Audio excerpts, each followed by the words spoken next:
On philosophy and riches. Cast away everything of that sort, if you are wise.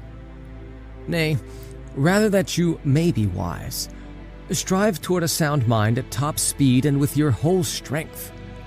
If any bond holds you back, untie it or sever it. But, you say, my estate delays me. I wish to make such disposition of it that it may suffice for me when I have nothing to do, lest either poverty be a burden to me, or I myself a burden to others. You do not seem, when you say this, to know the strength and power of that good which you are considering. You do indeed grasp the all-important thing, the great benefit which philosophy confers, but you do not yet discern accurately its various functions, nor do you yet know how great is the help we receive from philosophy in everything, everywhere. How, to use Cicero's language, it not only succors us in the greatest matters, but also descends to the smallest. Take my advice. Call wisdom into consultation. She will advise you not to sit forever at your leisure.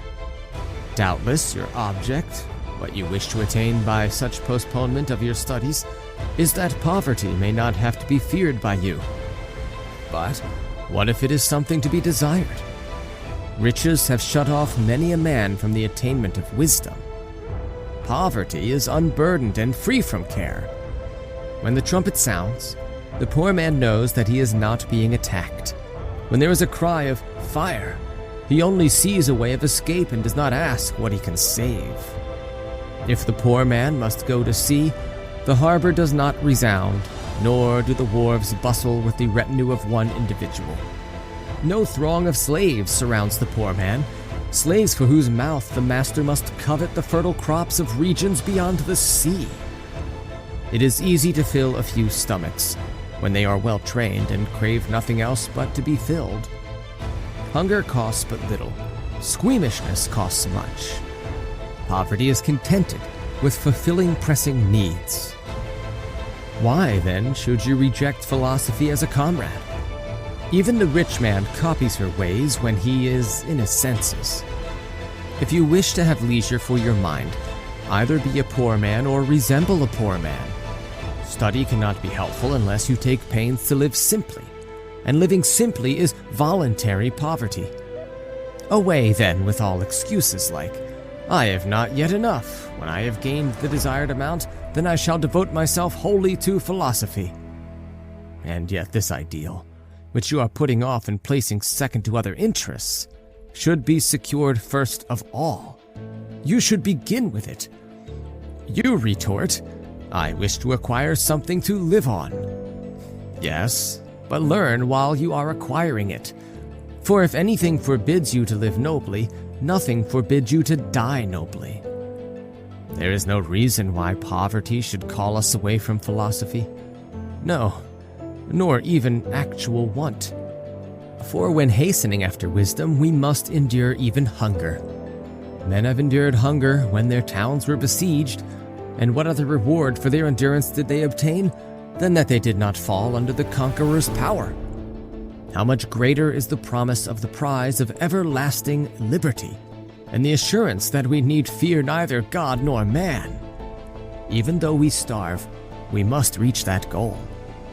Armies have endured all manner of want, have lived on roots, and have resisted hunger by means of food to revolting dimension. All this they have suffered to gain a kingdom. And what is more marvelous, to gain a kingdom that will be another's? Will any man hesitate to endure poverty in order that he may free his mind from madness? Therefore, one should not seek to lay up riches first. One may attain to philosophy, however, even without money for the journey. It is indeed so.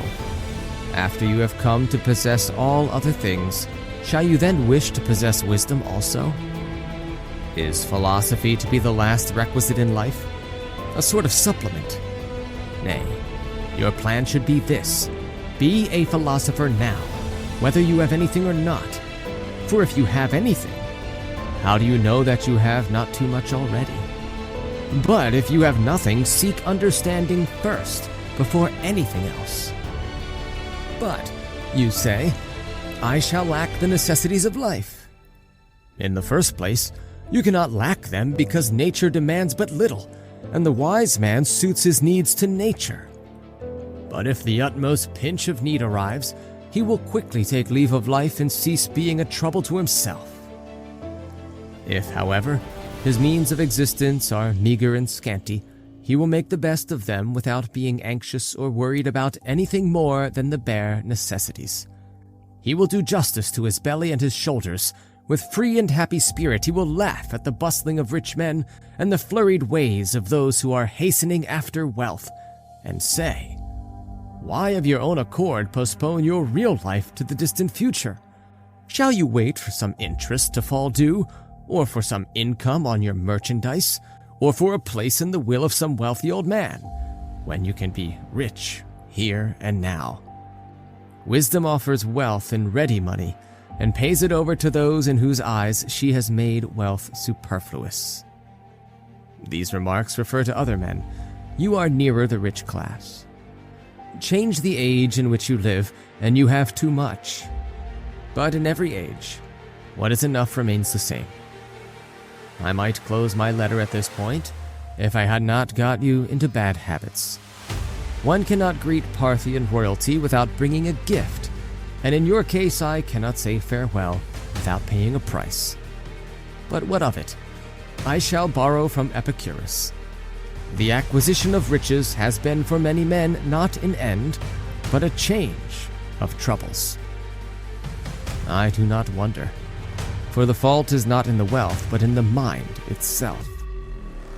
That which had made poverty a burden to us has made riches also a burden.